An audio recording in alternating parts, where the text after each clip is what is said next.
안녕하세요. 번번한 복도빠입니다. 구독과 좋아요, 알림 설정, 회원가입 부탁드리겠습니다. 인터넷 은행도 난리가 났습니다. 그렇게 저공비행으로 사람들 금리 전환 신호 보내면 바로바로 끌어올려서 헬기에 태우더니만 이제 사람들 때깔 봐가면서 태우고 안 태우고를 결정하는 아주 냉혹한 인뱅의 금리 초이스가 시작이 되었습니다. 바로 시중은행 주담대 금리. 제가 누누이 말씀을 드렸었죠. 다시 금리 빡세게 오를 거라고. 그렇게 상생금융 운운하던 거는 죄다 접대 영업, 접대 멘트에 해당되는 그냥 잠시 연필로 가로쳤다가 지우개로 슥슥.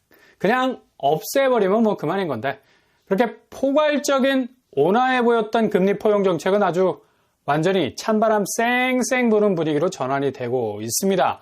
인터넷 뱅크 K뱅크가 주담대 평균 금리를 4.04%로 전달에는 3%대에 머물러 있었죠. 벚꽃 개화 시기와 함께 활짝 금리 수위를 낮췄었는데 이제 그렇게 피어있던 3%대 금리도 say goodbye 4%대로 본격 진입을 하기 시작을 했다는 얘기죠. 이거 인뱅이 주담대 4% 진입했다는 건 상당히 상징적인 의미가 큽니다. 본격적인 은행의 주담대 금리 뽐뿌질이 시작이 됐다는 얘기죠. 경쟁사인 카카오뱅크 역시도 지난달 3.75% 정도로 금리 낚시질을 하기에 충분할 만큼 많은 사람들이 그래도 3%대 금리라고 많이 물어갔던 상품이었는데 이것도 곧장 4%대로 직진을 할 수 있을 만큼 3.75% 정도 오른 모습 보이고 있네요. 그리고 시중은행 중에 농협도 주담대 금리 거의 오토바이 스로틀 풀로 땡겨서 앞으로 치고 나갈 작정인 것 같아요. 주담대 금리를 하루 만에 0.15%씩 올리기 시작. 아니 은행이 금리를 하루가 다르게 올리면 어떻게 하라는 거지? 그냥 스텝 바이 스텝으로 계단 누르고 밟고 올라가듯이 거칠게 닥달을 하고 있는 수준으로 가고 있는데 지금 상단이 벌써 5.6%까지 치고 올라오고 있습니다.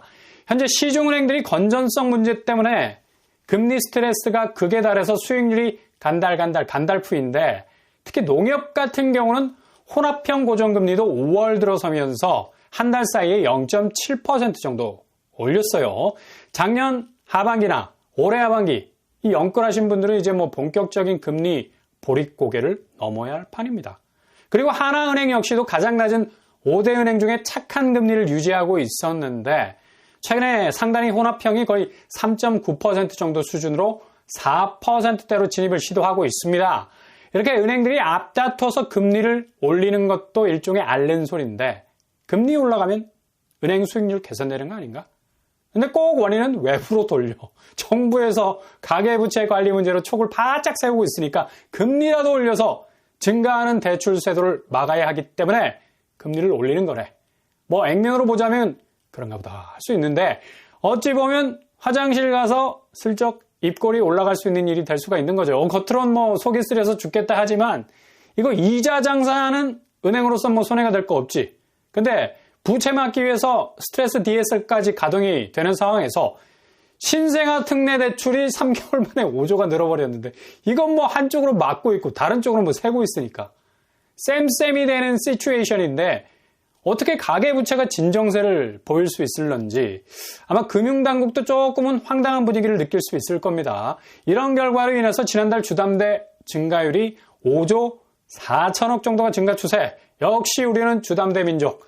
결국 부채 문제는 기본적으로 밑 빠진 독에 물 붓기가 되는 건데 이거 어떻게 해결을 해야 할지 도저히 공식이 나오지 않는 상황일 겁니다. 그러니 당연히 미국이 유연한 포즈를 아무리 취해도 한국은 그동안의 금리를 거의 찍어 누르다시피 한 2% 금리, 그것도 기준금리가 이런 격차로 벌어졌었는데 오히려 이건 금리 인하 효과와 맞먹는 거죠. 그동안의 금리가 특히 시중은행 금리가 3%대도 나왔던 건 이런 이유가 있었기 때문입니다. 근데 실제 은행 가보면 체감되는 금리는 3%대 거의 없어요. 대부분 5%에 육박하는 4% 중후반대가 많은 건데 그렇게 2% 기준금리 격차라는 눌러온 기준금리 때문에 어찌 보면 금리 동결을 했지만 금리 인하 효과 톡톡히 본 거죠.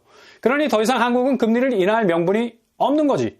금융당국에서도 이제 대출 부분에서는 확실히 쪼이고 가겠다는 강경 대응으로 갈 거고 가뜩이나 물가 체감도가 워낙에 살벌해서 내수가 뭐 박살이 날 지경인데, 아니 이렇게 자가 발전기가 제대로 돌아가지 않으면 정말 큰일 납니다.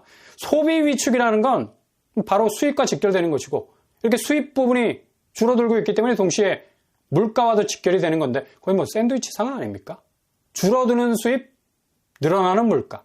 이거 뭐 결국 같은 말인데, 아무리 수입이 늘어도 물가가 오르면 자연스럽게 쓸 수 있는 범위가 줄어드니까 수입이 준 것이나 마찬가지죠. 결국 잡지 못한 물가가 칼춤을 쳐가면서 내수 경기를 납작 엎드리게 만들었는데, 이런 파괴력은 바로 가장 목돈이 많이 들어가야 할 부동산 시장을 직격하고 있다는 것, 반드시 체크하시고 넘어가시라. 그래서 집값이 절대로 오를 수가 없어요. 오르고 싶어도. 지금 일본은 10일 연휴가 지속이 되면서 거의 뭐 터져나가는 내수 광풍이 불고 있죠. 엔저로 엔화가 박살이 났다 하지만 이런 호재를 한편으론 특수로 극복하고 있습니다. 일단 일본 상품을 자국에서 저가로 내놓을 수가 있으니까 가격 경쟁력이 뭐 날아다니는 거죠. 그러니 외국인들 눈 돌아가서 거의 뭐 싹쓸이 한판이 되는 거고, 일본은 뭐 아무리 허름하게 보이는 상점도 사람들로 북적이는데, 심지어 별 인기 없는 아이템을 팔고 있어도 일단 스토어 오픈이라는 불만 딱 켜지면 북적거릴 수밖에 없는 내수 경제에 말달리기를 계속하고 있다는 얘기죠. 어차피 일본 금융당국은 국제 수지가 전 세계적으로 디플레 현상, 뭐 뻔히 알고 있지 않습니까? 밖에서 승부를 보는 건 기존 제조업 중심의 원 기술을 보유한 기술력과 자본력으로 풍차 돌리고, 기본 뭐 알아서 뭐 깔아서 가주는 거고, 게다가 내수가 급격하게 무너질 수 있는 이 리스크, 이렇게 엔저 특수로 돌파를 하고 있다는 거, 굉장히 영리한 경제 정책으로 끌고 가고 있는 거예요. 그러나 우리는 내수부터 지금 무너지고 있는 상황이잖아. 원화의 어정쩡한 위안화와 엔화 사이에 끼어있는 프록시 통화, 그냥 막무가내로 바람 불면 누울 수밖에 없는 갈대 같은 통화 가치, 이게 빨간불이 들어오면 정신없이 중앙은행은 달러를 팔아가면서 원화 가치 수준을 맞추고 있는데, 일본은 뭐 엔화가 달러와 붙어도 뼈가지가 부러져도 엔저를 중앙은행이 무리하게 끼어들어서 깜빡이 키지 않고 쳐들어가지는 않는다는 얘기죠.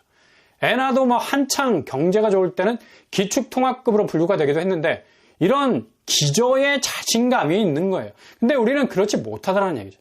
그저 달러의 가치에 따라서 가치가 변할 뿐만 아니라 지금 내수가 무너지는 경제 기반의 악재와 더불어서 한국 경제의 기초 체력이 많이 약화된 상태를 그대로 반영한 증시에서는 국가 밸류업, 증시 밸류업을 외치고 있는데, 바로 이런 거죠.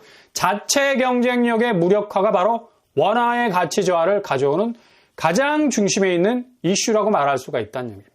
지금 뭐 코스피가 왜 이렇게 나락으로 가고 있겠습니까? 해답을 뻔히 다 알고 있어. 밸류업이라는 얘기 나오지 않습니까?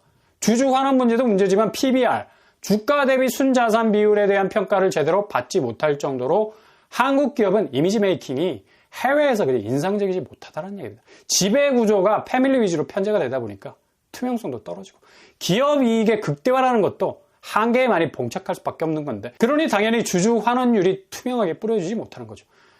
맨날 그래서 코스피를 2,500선에서 2,600선 그냥 박스권, 아니 뭐 무슨 판도라의 상자야? 열리면 안 되냐? 이걸 뚫어버리면 온 세상에 악재가 나올 법한 마법의 상자인 것처럼 취급이 되나? 이렇게 증시 지표만 딱 봐도 지금 주담대 금리 올라가는 비상한 상황이 오버랩되지 않습니까? 결국 제살길 가야 하는 각자 도생, 금융권에 이제 그동안 뿌려놓았던 자금 회수해야 하는 시기고, 증시는 그동안 아무리 뿌려도 증시가 밸류업 되지 못한, 경쟁력이 나락갔던 피로도를 도저히 극복하지 못하고 결국엔 외국 자본이 착륙하기 꺼려하는 그냥 중간 귀착점으로만 여겨지게 된다는 것. 이게 최대 위기라는 건데, 지금 미국에서는 워렌 버핏이 AI 산업을 두고 가장 커다란 사기가 눈앞에서 펼쳐질 수도 있다는 걸 경고하고 있어요.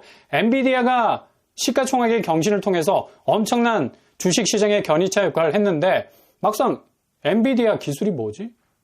AI라고 떠들어대고 있는데 실제로 구현이 될 수 있는 현실적인 기술력이 손에 잡히는 게 뭔가가 없다라는 얘기예요. 그냥 기판 하나 딸랑 들고 나와가지고 대표가 앞으로 AI 기술이 세계를 지배할 거라고, 그냥 무슨 뭐 연극 단막극 하나 보고 자신의 모든 자산 가치를 맡겨버리는 아주 거대한 사기극이 벌어질 수 있다고 경고하고 나섭니다. 그만큼 주식 버블이 터질 수 있다는 건데, 버핏이 지목한 건 지금 제일 잘 나가는 AI 분야라는 거.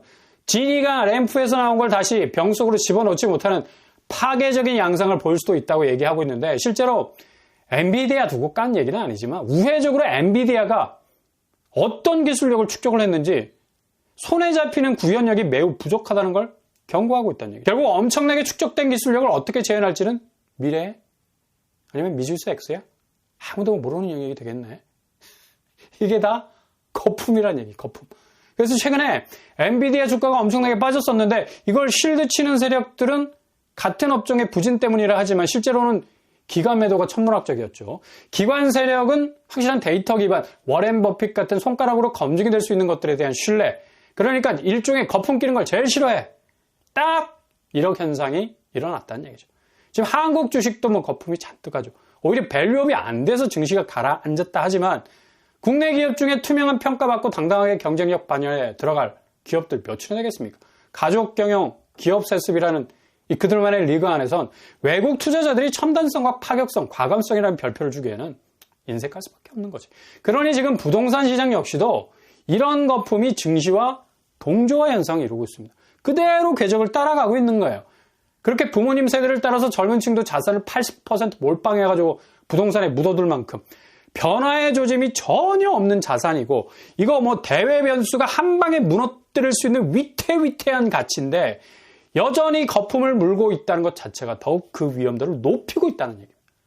워렌 버핏의 경고는 곧 한국 부동산에 대한 경고로도 들을 수가 있어요. 그렇게 램프를 빠져나온 시세 차익이라는 마법을 만들어낼 아파트 가치가 이제 뭐 제자리 찾지 못하고 과하게 한국의 자산시장 다 그동안 빨아들였잖아.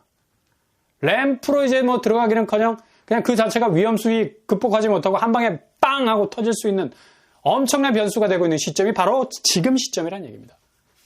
이 출발점의 첫 단추가 바로 자금이 제대로 돌지 못하는 금리의 불안전성.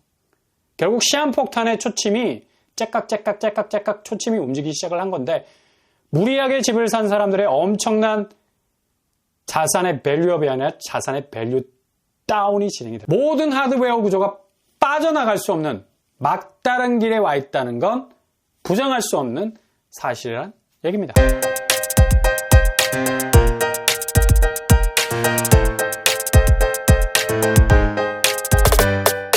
오늘의 부동산 캐릭터 인뱅이 드디어 의미 있는 움직임을 보였습니다. 이젠 본격 주담대 금리가 기준금리 능가하는 공포를 불러올 것으로 보여요. 결국 부동산 자금이 포화 상태에서 회수불능으로 이어질 수 있다는 위기. 결국 은행은 자금 회수를 선택한 건데 이런 속도는 뭐 엄청나게 빨리 진행이 될 것 같습니다. 워렌 버핏의 거품 낀 자산은 결국 흔적도 없이 사라질 수 있다는 경고는 AI 기술을 두고 한 말이 아니라 한국 부동산에도 정확하게 적용이 된다는 그런 말이 될 수 있을 겁니다. 오늘도 응원합니다. 항상 여러분의 길이 꽃길만 되실 수 있길 바랍니다. 이상 오빠브랑 복덕방을 마치겠습니다. 구독과 좋아요 부탁드립니다. 감사합니다.